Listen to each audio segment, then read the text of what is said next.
Olá, meus nobres! Já estava morrendo de saudade.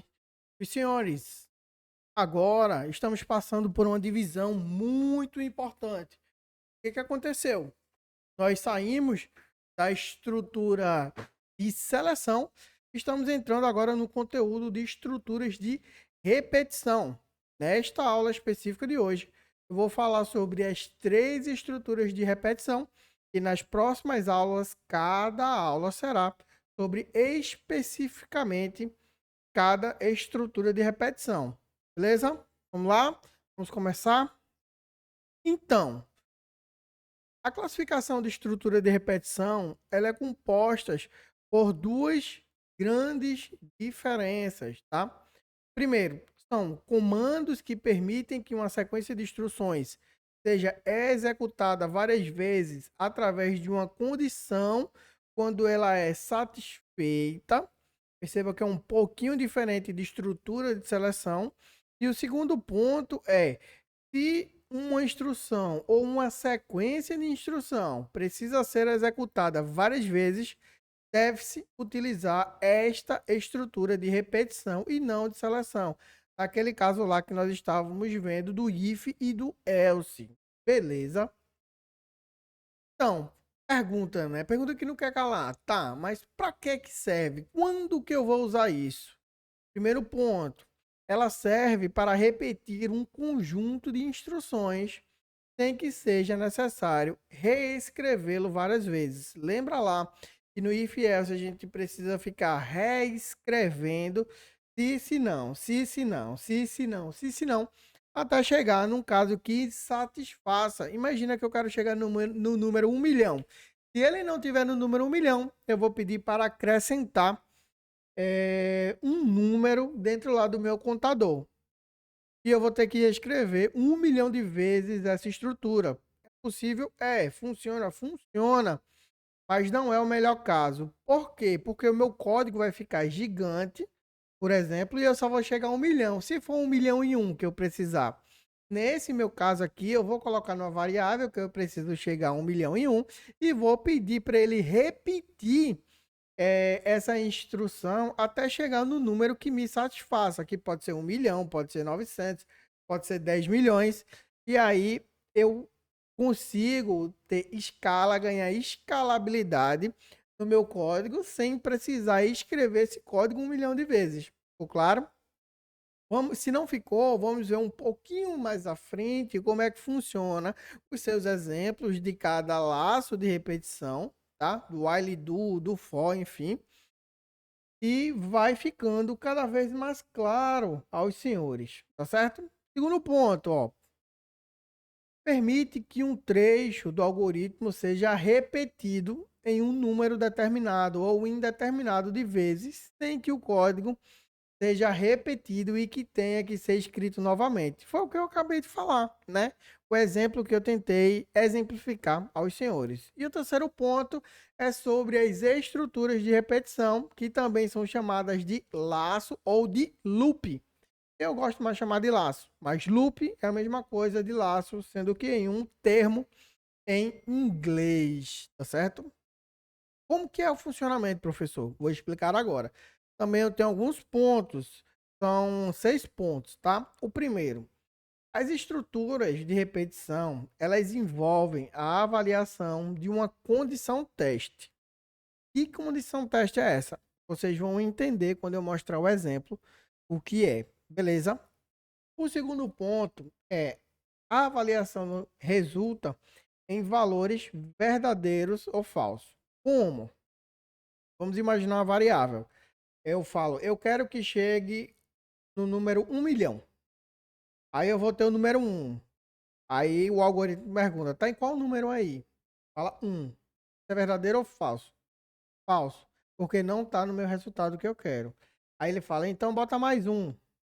Bota mais um. Ele verifica de novo. Tá no número 1 milhão? Tá não. Tá no número 2. Então é verdadeiro ou falso? Falso.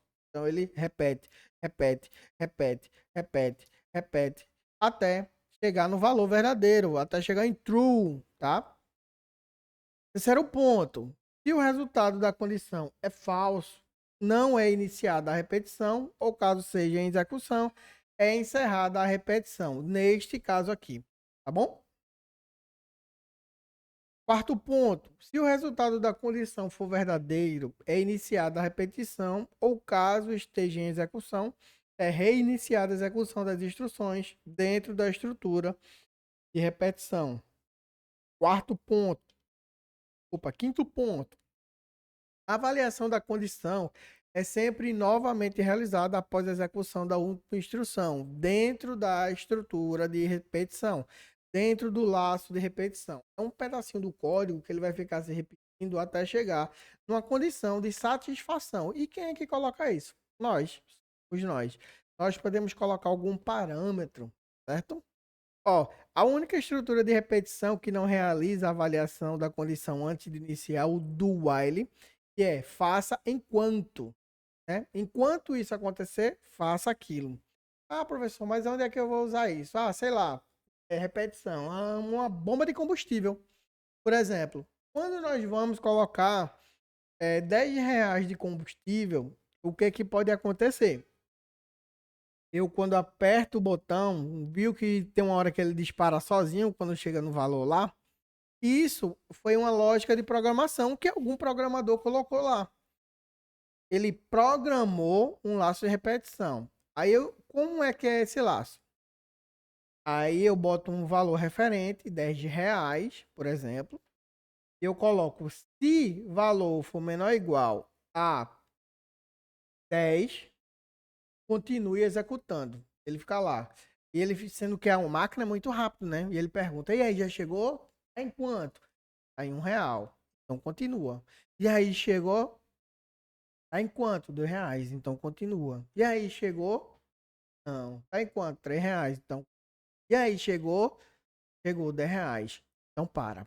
Pluf, parou a bomba, colocou os R$ 10. E aí, a gente, de acordo com a nossa necessidade, de acordo com um problema que nós queremos resolver, nós temos que entender quais são as possibilidades e características que a linguagem de programação nos permite a fazer para que nós conseguimos resolver problemas no mundo real baseado em software com engenharia de software. É isso. Legal, né? É interessante vocês passarem a entender cada vez melhor sobre a lógica de programação e que vocês consigam aplicar e conseguir enxergar no mundo real quais são essas estruturas e quais são esses fundamentos, tá? Professor, como é que é o funcionamento? Por último e mais importante, ó, desta forma é assegurado que todas as instruções dentro da estrutura de repetição do while serão executadas pelo menos uma vez. Beleza?